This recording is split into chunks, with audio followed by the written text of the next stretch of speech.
اللہ تبارک و تعالی نے اپنے خاص فضل و کرم سے اپنی جتنی بھی مخلوق ہے اس میں سب سے افضل ترین مخلوق یعنی انسان ہمیں انسانیت اور اپنے اشرف المخلوقات ہونے کا شرف عطا فرمایا۔ اس پر ہم اس کا جتنا بھی شکر ادا کریں کم ہے۔ پھر کرم بالائے کرم یہ کہ اس نے ہمیں مسلمان بنایا اور اپنے آخری نبی حضرت محمد مصطفیٰ صلی اللہ علیہ وسلم کا امتی بنایا۔ دنیا کے اندر اللہ تبارک و تعالی نے جتنی بھی مخلوق پیدا فرمائی، ہر چیز کا کوئی نہ کوئی مقصد ضرور ہے۔ ایک مرتبہ حضرت سیدنا موسیٰ کلیم اللہ علی نبینا و علیہ الصلاۃ والسلام نے چھپکلی کو دیکھا تو اللہ تبارک و تعالی کی بارگاہ میں عرض گزار ہوئے، مولا اس چھپکلی کو تو نے کیوں پیدا فرمایا ہے؟ کیونکہ چھپکلی بظاہر ایسے لگتا ہے کہ اس کا کوئی مقصد نہیں ہے، دیوار کے اوپر بعض اوقات یہ گھنٹوں ایک جگہ پر ساکن رہتی ہے اور لگتا ایسے ہے کہ یہ بے مقصد سی مخلوق ہے اور اس کا کوئی مقصد نہیں ہے۔ تو موسیٰ علیہ السلام نے اللہ کی بارگاہ میں یہ سوال کر دیا، مولا اس چھپکلی کو تو نے کیوں پیدا کیا؟ تو اللہ تبارک و تعالی نے ارشاد فرمایا، موسیٰ تیرے اس سوال سے پہلے چھپکلی نے ہم سے یہ پوچھا کہ اے اللہ تو نے موسیٰ کو کیوں پیدا کیا؟ تو ہر مخلوق کا کوئی نہ کوئی مقصد ضرور ہے، ہمیں اس کا مقصد سمجھ میں آئے یا نہ آئے۔ اور جب کوئی چیز اپنے اس مقصد سے ہٹ جاتی ہے، اپنے اس کام سے ہٹ جاتی ہے، تو پھر کیا ہوتا ہے؟ اس کو ریپلیس کر دیا جاتا ہے، اس کو وہاں سے ہٹا دیا جاتا ہے۔ جیسے مثال کے طور پر یہ فین یہاں لگے ہیں، لائٹیں لگی ہیں، اسپیکر ہے، اس کا کام ان کا کیا ہے؟ اسپیکر کا کام ہے میری آواز آپ تک پہنچانا، اور اگر یہ اپنا کام کرنا چھوڑ دے تو اس کو ٹھیک کرنے کی کوشش کی جائے گی، نہیں تو اس کو سائڈ پہ کر کے اس کی جگہ نیا اسپیکر لگا دیا جائے گا تاکہ اس کا مقصد برقرار رہے۔ تو دنیا کے اندر جتنی بھی چیزیں ہیں یہ ایک بڑا عام فہم سا قاعدہ اور کلیہ ہے کہ جب تک وہ اپنے مقصد پر برقرار رہتی ہے تو اسے قائم رکھا جاتا ہے، جب وہ اپنے مقصد کو بھول جاتی ہے تو اس کو وہاں سے ہٹا دیا جاتا ہے۔ ہر چیز کا کوئی نہ کوئی مقصد ہے۔ تو کیا ہم نے کبھی اس بات پر غور کیا کہ اللہ تبارک و تعالی نے مجھے اور آپ کو اس دنیا کے اندر بھیجا، اس کا کیا مقصد ہے؟ کیا اس کے اندر راز اور کیا اس کے اندر مشن یا کیا مدعا تھا کہ جو ہمیں دے کر بھیجا گیا کہ اس منزل کو تم نے جا کر طے کرنا ہے اور یہ کام ہے تمہارا اور یہ پرپز ہے، اس وجہ سے تمہیں دنیا میں بھیجا جا رہا ہے؟ تو میں اور آپ اپنے ان چند لمحات کے اندر آج اس بات پر غور کرنے کی کوشش کریں گے کہ جب ساری مخلوق کا کوئی نہ کوئی مقصد ہے تو میں اس دنیا کے اندر آیا ہوں تو میرا کیا مقصد ہے؟ آپ اس دنیا کے اندر آئے ہیں تو آپ کا کیا مقصد ہے؟ تو تھوڑا سا اس بات پر غور و تفکر کر لیتے ہیں۔ اللہ الذی خلقکم من ضعف ثم جعل من بعد ضعف قوة ثم جعل من بعد قوة ضعفا وشیبا۔ جب ہم پیدا ہوئے ان تمام مراحل کو قرآن میں اللہ نے بیان فرمایا۔ ہم کمزور تھے، ہم اپنا آپ بھی نہیں سنبھال سکتے تھے، ہم ایک بے جان گوشت کے لوتھڑے کی مانند تھے۔ پھر رفتہ رفتہ اللہ تبارک و تعالی نے ہمارے جسم کے اندر ہماری قوت کو بڑھایا اور پھر ہم جوانی کی دہلیز پر ہم نے قدم رکھا، پھر آہستہ آہستہ پھر اسی کمزوری کی طرف ہم ہوئے، ہمارا سفر جاری رہا اور ایک وقت ایسا آیا کہ پھر ہمارا نام و نشان بھی دنیا سے مٹ گیا۔ تجھے پہلے بچپن نے برسوں کھلایا، جوانی نے پھر تجھ کو مجنوں بنایا، بڑھاپے نے پھر آ کے کیا کیا ستایا، اجل تیرا کر دے گی بالکل صفایا، جگہ جی لگانے کی دنیا نہیں ہے، یہ عبرت کی جا ہے، تماشا نہیں ہے۔ جب اس بزم سے اٹھ گئے دوست اکثر، اور اٹھتے چلے جا رہے ہیں برابر، یہ ہر وقت پیش نظر جب ہے منظر، یہاں پر تیرا دل بہلتا ہے کیوں کر، جگہ جی لگانے کی دنیا نہیں ہے۔ یہ عبرت کی جا ہے، تماشا نہیں ہے۔ بڑھاپے سے پا کر پیغام فنا، اس بڑھاپے سے جب ہم پیغام فنا ہمیں مل جاتا ہے، اور جب ہماری آنکھوں کے سامنے کئی جنازے اٹھتے ہیں، ہماری آنکھوں کے سامنے لوگ دنیا کے اندر آتے ہیں پھر چلے بھی جاتے ہیں، کئی لوگ ہمارے ساتھ اٹھتے بیٹھتے کھاتے پیتے تھے، اب منو مٹی کے اندر نیچے بے یار و مددگار پڑے ہیں۔ تو یہ دنیا جو ہے یہ عبرت کی جا ہے، یہ کوئی تماشا نہیں ہے کہ ہم اسے دیکھیں، اس سے لطف اندوز ہوں اور اس سے عبرت نہ حاصل کریں اور بس اس کو ایک تماشا سمجھیں۔ یہ عبرت کی جا ہے، تماشا نہیں ہے۔ تو یہ سارا کا سارا جتنا بھی معاملہ ہے، یہ دنیا کے اندر ہمارا آنا، اس کے لیے ایک وقت مقرر ہے، پھر اس ایک وقت مقرر پر ہمارا دنیا سے چلا جانا، اور یہ جو ٹائم پیریڈ جو ہماری لائف ہے، اس کے اندر ہم کیا کرنے آئے ہیں، اس کو اللہ تبارک و تعالی نے بڑے واضح الفاظ کے اندر، دو ٹوک الفاظ میں قرآن پاک میں بیان فرمایا وَمَا خَلَقْتُ الْجِنَّ وَالْإِنسَ إِلَّا لِيَعْبُدُونَ، کہ ہم نے جنوں اور انسانوں کو اپنی عبادت کے لیے پیدا کیا۔ ہم نے جنوں اور انسانوں کو کس کے لیے پیدا کیا؟ تاکہ وہ ہماری عبادت کریں۔ الا لیعبدون کی تفسیر تقریباً تمام مفسرین نے یہ بیان کی کہ ای لیعرفون، کہ اس وجہ سے پیدا کیا کہ وہ ہمیں پہچانے، ہم رب کو پہچاننے کے لیے دنیا میں آئے ہیں۔ ہم دنیا میں آ کر دنیا کے جھمیلوں میں گم ہونے کے لیے نہیں آئے کہ بس ہم پیدا ہو گئے اس کے بعد ہم دنیا کے اندر اتنا کھو گئے کہ جس رب نے جس مقصد کے لیے دنیا میں ہمیں بھیجا تھا، ہم نے کبھی اس رب کی طرف توجہ ہی نہیں کی، ہم نے کبھی اس کی عبادت کی طرف التفات ہی نہیں کیا، ہم نے کبھی اس کو پہچاننے کی کوشش ہی نہیں کی، ہم نے کبھی اپنے اصل پرپز اور مقصد کو حاصل کرنے کے لیے تگ و دو ہی نہیں کی۔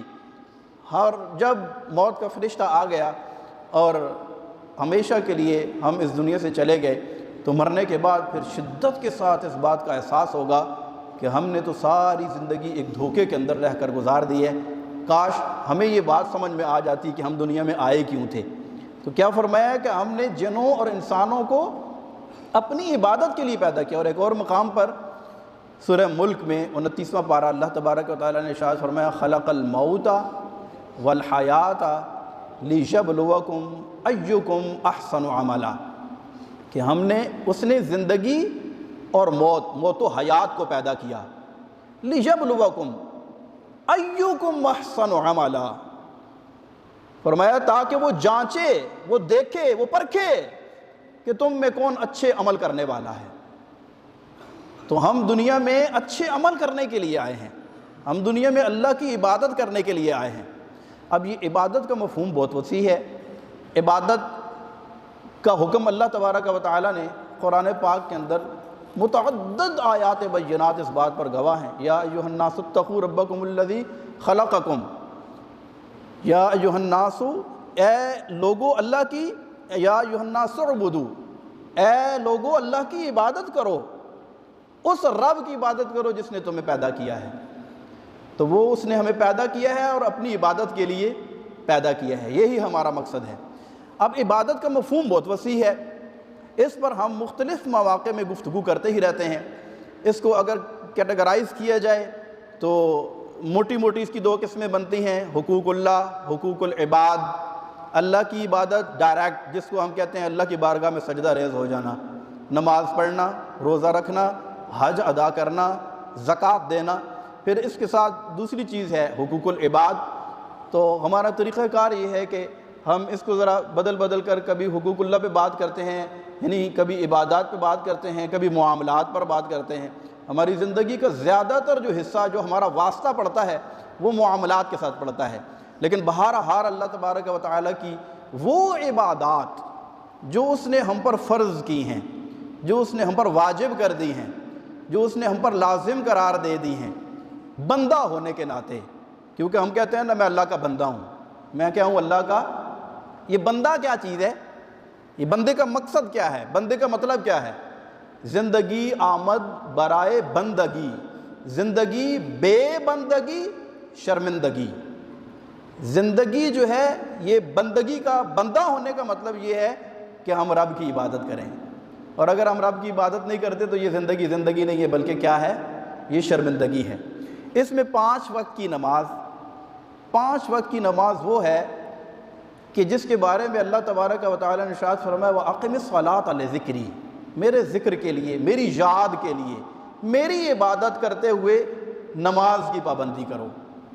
تو نماز کی پابندی یہ سر فہرست ہے، یہ سب سے اہم ترین فرض ہے. اور ایک مسلمان پر، مرد اور عورت پر، بالغ پر 5 وقت کی نماز ہر روز یہ فرض ہے.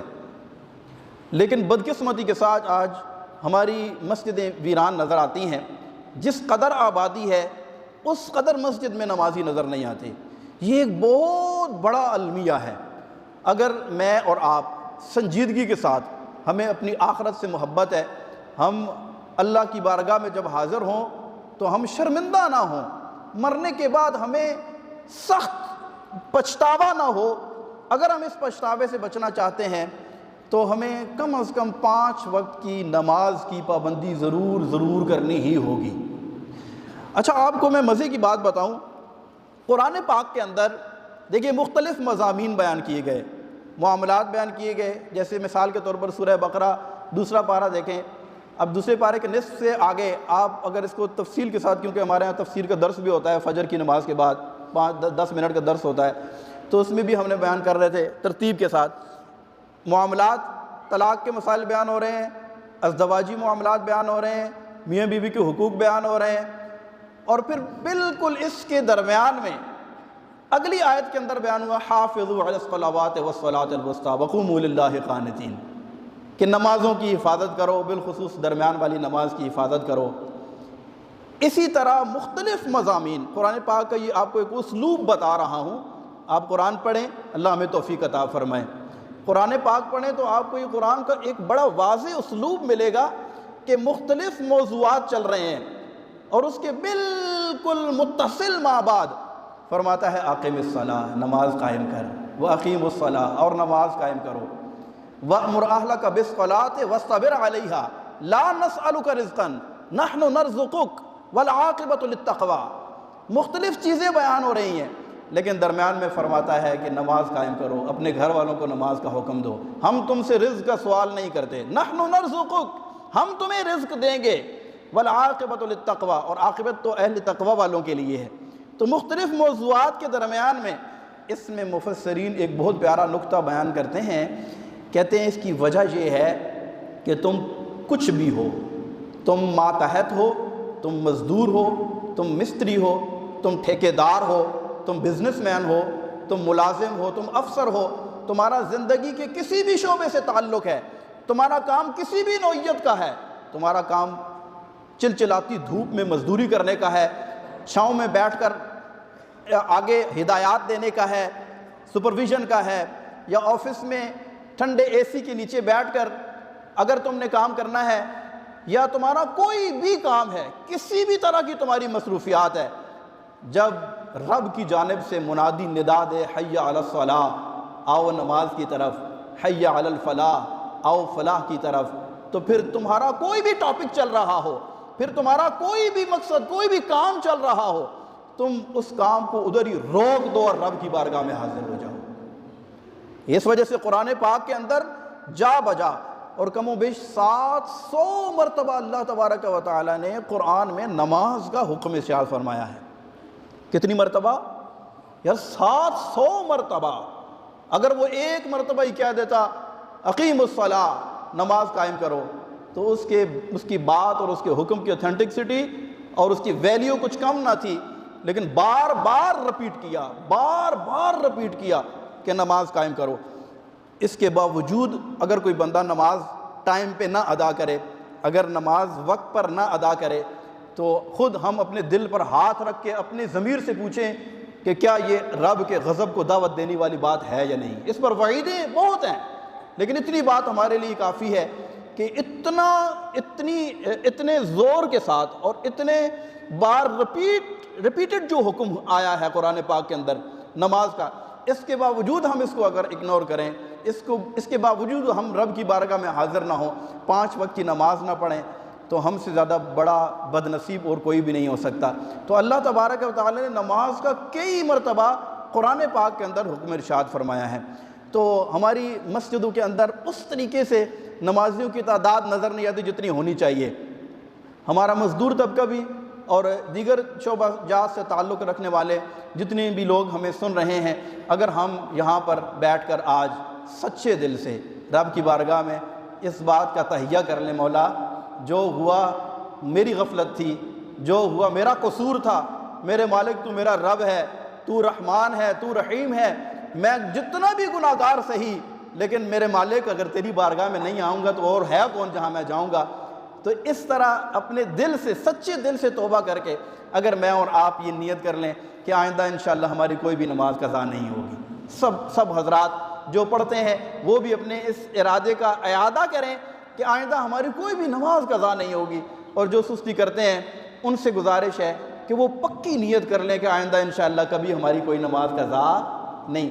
اچھا، کیونکہ رمضان شریف آنے والا ہے تو رمضان میں عبادات کا جذبہ، عبادات کا جوش بڑھ جاتا ہے، تو اس وجہ سے ہم نے یہ سوچا کہ اس پر تاکہ ہم ذہنی طور پر ابھی سے تیار ہوں، ذہنی طور پر اپنے آپ کو تیار کر لیں، اپنے آپ کو سمجھائیں، اپنے آپ کو مخاطب کریں، اپنے آپ سے ہم کلامی کریں، خود کلامی کریں، اور اپنے آپ کو غور سے اپنا نام لے کر کہیں یار بس بہت ہو گئی ہے، بس اب تو دیکھے دنیا کے پیچھے بھاگ کے تھک گیا ہے، اب موت تیرے سر پر کھڑی ہے، کل ان قریب تو قبر میں جب لیٹا ہوگا اور کوئی بھی تیرے پاس نہیں ہوگا، تجھ پر جان نچھاور کرنے والے تجھے قبر میں دفن کر کے چلے جائیں گے، اس قبر کے اندر تو اکیلا بے یار و مددگار پڑا ہوگا، اور اس حالت میں تو ہوگا، تیرے اعمال ہوں گے، اب بس کر، بس جتنا جو ہو گیا، اب رب کی بارگاہ میں جھکنے کی طرف آ جا، اب رب کی بارگاہ میں بس اب 5 وقت کی نماز کی پابندی شروع کر دے۔ اپنے آپ کو سمجھائیں کہ ایسا نہ ہو کہ اس دھوکے کے اندر میں آج کل کرتا رہوں۔ لوگ کہتے ہیں نا یار میں جمعے سے نماز شروع کرتا ہوں، لوگ کہتے ہیں یار میں بس یہ رمضان آنے والا ہے نا، کئی ہمارے نوجوان نماز کے بارے میں بات ہوتی ہے ان کو کہتے بس یہ رمضان آنے والا ہے نا، بس رمضان کا جو ہی چاند نظر آئے گا میں نماز شروع کر دوں گا۔ ارے نادان، تجھے نہیں پتا پچھلے رمضان کتنے یہاں موجود تھے، اس دفعہ نہیں ہے۔ ہر دفعہ رمضان سب کو دیکھنا نصیب نہیں ہوتا، ہر دفعہ ہر جمعہ بھی سب کو دیکھنا نصیب نہیں ہوتا، ہر دفعہ ہر دن بھی سب کو دیکھنا نصیب نہیں ہوتا۔ کیا ایسا نہیں ہوتا کہ ہم دیکھتے ہیں کہ آج ہنستے کھیلتے تصور بھی نہیں ہوتا، پتہ ہی نہیں ہوتا، اور اگلی رات قبر میں ہوتی ہے؟ کیا ہم یہ مناظر نہیں دیکھتے؟ آئے روز ہم یہ مناظر دیکھتے رہتے ہیں۔ ان قریب میں اور آپ بھی قبروں میں پڑے ہوں گے، ہماری زندگی ختم ہو جائے گی، اور پھر جو ہے یہ موقع نہیں ملے گا۔ تو ابھی سے نماز کی پابندی کی برکتیں اتنی زیادہ ہیں۔ میرے آقا مدینے والے مصطفیٰ صلی اللہ علیہ وسلم نے ارشاد فرمایا، نماز سے تمہارے رزق میں برکت ہوتی ہے، نماز اندھیری قبر کا چراغ ہے، نماز سے گناہ معاف ہوتے ہیں، نماز سے اللہ راضی ہوتا ہے۔ ارشاد فرمایا نمازی کو کل بروز قیامت میری شفاعت نصیب ہوگی، اور فرمایا کہ نمازی کے لیے سب سے بڑی جو نعمت ہے، سب سے بڑی نعمت کیا ہے؟ سب سے جو بڑی نعمت ہے، اس سے بڑی نعمت اور کوئی بھی نہیں ہے۔ ہاں، جنت سے بھی بڑی نعمت ہے۔ وہ نعمت کون سی ہے؟ جو بندہ سننے کے قابل ہے یہ بات، یقین کریں جو رب سے سچی محبت کرتا ہے اس کے لیے یہ جملہ کافی ہے، آئندہ اس کی نماز قضا نہیں ہوگی۔ میرے آقا صلی اللہ علیہ وسلم ارشاد فرماتے ہیں نمازی کے لیے سب سے بڑی نعمت یہ ہے کہ کل قیامت کے روز اسے اللہ تبارک و تعالیٰ کا دیدار نصیب ہوگا، یار اللہ کا دیدار ہوگا، جنت کی نعمتیں بھول جائے گا۔ جب وہ رب کو دیکھے گا تو اس جلوے میں اس قدر مستغرق ہوگا کہ وہ کئی سالوں تک اس سرور کے اندر مبتلا رہے گا۔ اور اسی لیے فرمایا نا کہ یہ نماز جو ہے یہ بھاری ضرور ہے۔ نماز کیا ہے؟ بھاری۔ فرمایا نا وَأَقِيمُوا الصَّلَاةَ وَآتُوا الزَّكَاةَ وَارْكَعُوا مَعَ الرَّاكِعِينَ، اور نماز قائم کرو اور رکوع کرو رکوع کرنے والوں کے ساتھ۔ اور پھر کیا ارشاد فرمایا کہ یہ نماز جو ہے یہ بھاری ضرور ہے لیکن کس پر بھاری نہیں ہے؟ انہم ملاقو ربہم وانہم الیہ راجعون، اس پر بھاری نہیں ہے جس کو یہ شوق دل میں بیٹھ جائے کہ میں رب سے ملنے والا ہوں، یا رب سے ملنے کا شوق جس کے دل میں بیٹھ جائے۔ اللہ فرماتے ہیں اس کے لیے نماز بھاری، اس کے لیے تو نماز معراج ہے، اس کے لیے تو معراج محبوب سے ملنے کی ایک سیڑھی اور ایک ذریعہ ہے، پھر وہ کیسے نماز بھول سکتا ہے؟ پھر اسے کہنے کی بھی ضرورت نہیں ہے کہ نماز پڑھو، جب رب کی محبت دل میں گھر کر جائے گی تو پھر نماز بھاری نہیں لگے گی۔ تو ہم سب یہاں پر یہ نیت آج کریں گے انشاءاللہ کہ ہماری آئندہ سے کبھی بھی کوئی نماز قضا نہیں ہوگی۔ اچھا، نماز پہ کوئی پابندی نہیں ہے، آپ کہیں بھی ملازمت کرتے ہیں، آپ کہتے ہیں میں نماز پڑھنے جاؤں گا، تو کوئی بھی آپ کو یہ نہیں کہے گا نہیں نماز نہ پڑھو، کام کرو۔ کون ایسا کہے گا؟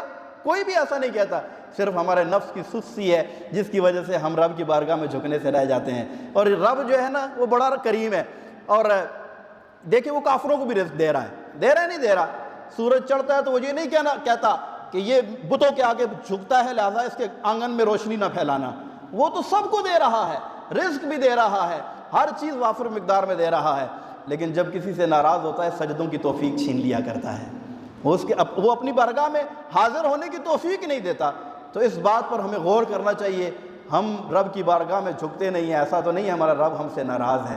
تو آئندہ انشاءاللہ ہم رب کی بارگاہ میں جھکیں گے، اللہ تبارک و تعالیٰ کی بارگاہ میں سچی توبہ کریں گے، اپنے آپ کو تھوڑا کمر کس لیں، ٹھیک ہے نا، عبادت کے لیے ابھی کمر کسیں گے تو انشاءاللہ آگے رمضان آنے والا ہے۔